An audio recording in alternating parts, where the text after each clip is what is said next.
Hi, today I'm going to talk about a key financial metric which could give which could help investors gain uh, insights on the company's growth prospects. The name of the ratio is return on equity, uh, uh, which is derived by dividing net income by shareholders' equity. Uh, Let us analyze the formula. The top numerator part is very easy to understand. Uh, that is the net income, which is nothing but the profit generated by the company after paying after paying non-operating and operating expenses. Is the net profit. It is also called. I mean, you can also call it as return on investment. But the denominator part is the shareholders' equity. Shareholders' equity, in other words, mean owners' money. Um, you have to understand what basically, people uh, uh, might get an impression, might think shareholders' equity as market price of the share, but that is not the case.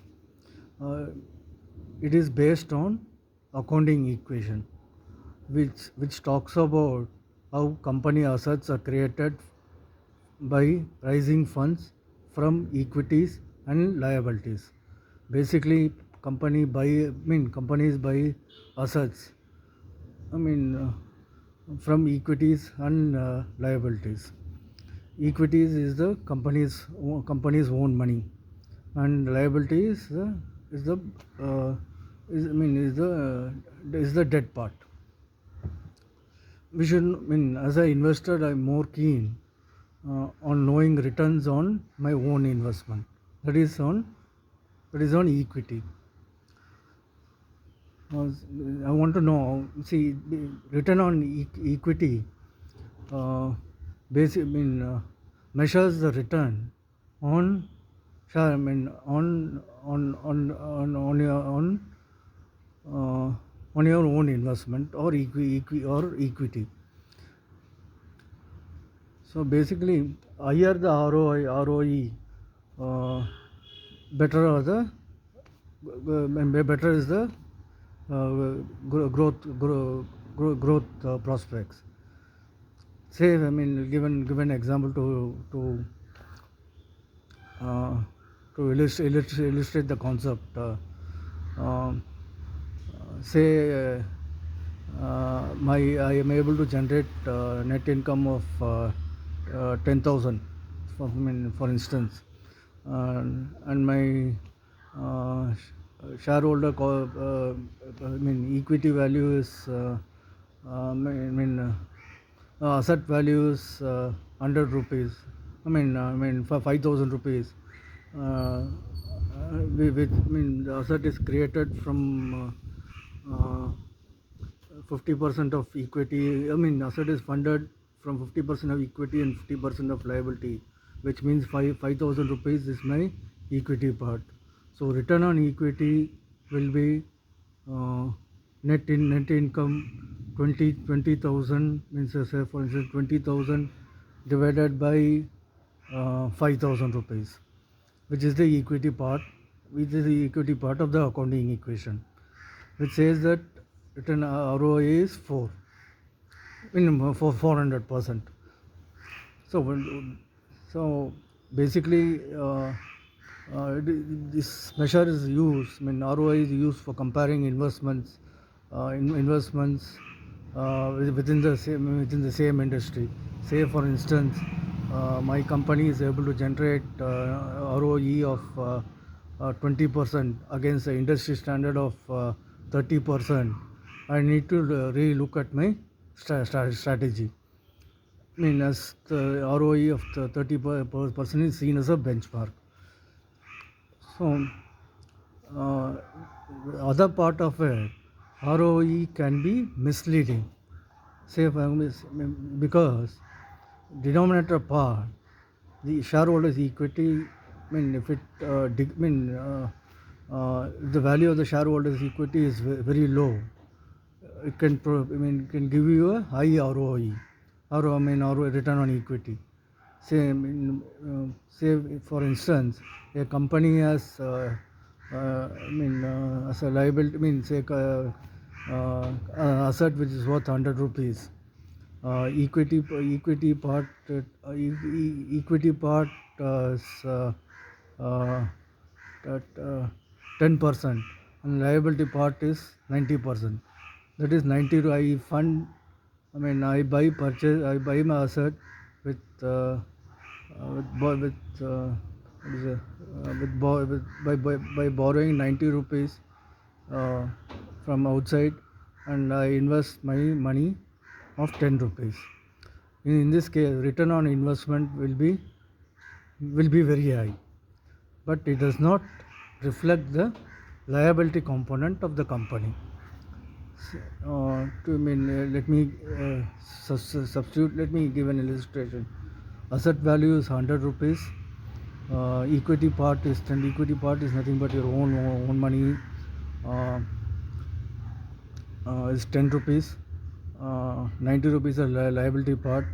Now find out the equity value from the accounting equation, which is nothing but asset minus liabilities, which makes equity part as 10. Say I generate a profit of 1000 rupees. Uh, Return on equity will be 1000 divided by 10, which will be uh, which will be 100 into 100. If you convert it to the percentage, it means a very high ROE, but at the same time, uh, uh, one cannot take it as a measure for measure for profitability due to its large debt component. So where do you apply this ROE? Basically, you apply this ROE for companies with low debts or zero debts.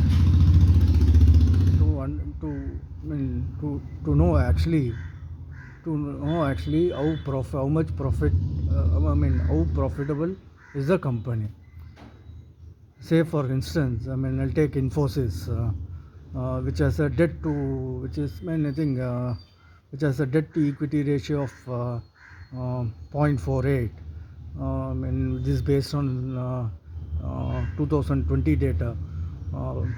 Basically, you can call it. Point 5 is very. Is excellent. Company is able to generate its own cash from its equity. So you apply ROE. You you use ROE to read companies with zero or low debts.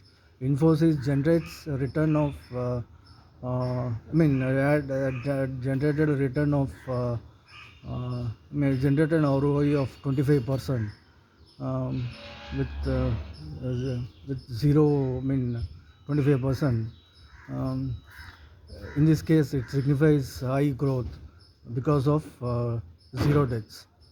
So you should know where, see, ROI is a good measure, but you should know when to, how to read this ROI. Um,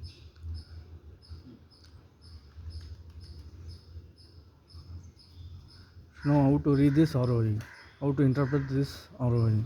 So basically, you use it as a profitability measure for companies with low debts or zero debts, but you should be careful with companies with high liability component, because it can be misleading. On Infosys, it is ROI is, you can, is the right measure to measure its profit levels. It is 25% on shareholders equity. Companies, almost zero, as zero debts, close to zero debts, and and now it is now trading at 1700 odd, 1754, and he has a EPS of 49 rupees, 49 rupees, and book value is 196. P baby ratio is 10 times, which which you you get the impression the share is overvalued, but you should look at ROE in this case, which is indicates, which signifies high growth, that is 25% on 25% on shareholders in investment, and this future the growth forecast for future is likely to increase by 30 to 35% by year on year. So at right, if Infosys, if I could Infosys at 1745. I don't know. See, to be honest, I'm not able to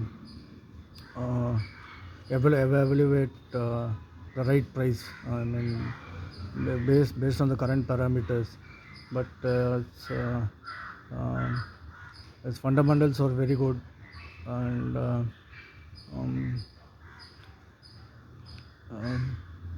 fundamentals are very good, and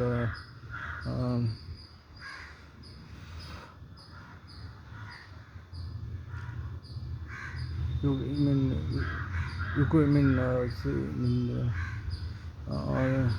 could you could buy the share using present value methodology,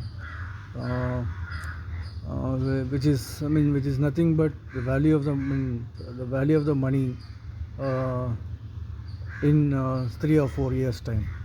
For instance, a value of 1700 in 4 years time would be 800 rupees.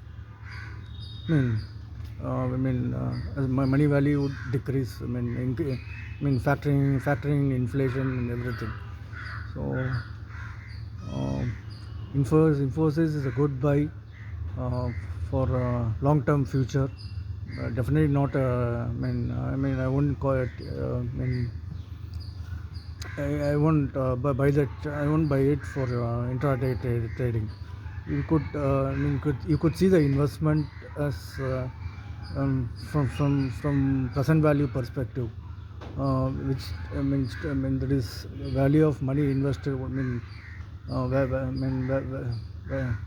Present value perspective, which talks about the present value of the future returns.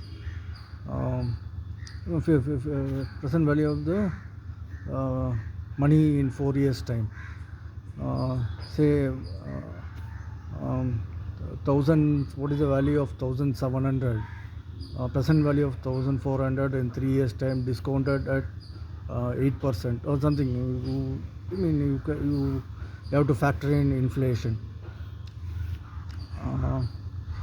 So the value would be around 1100, 1200, 1000 in that range. So Infosys I would recommend as a long-term prospect, and with healthy growth prospects. Thank you, Vikram.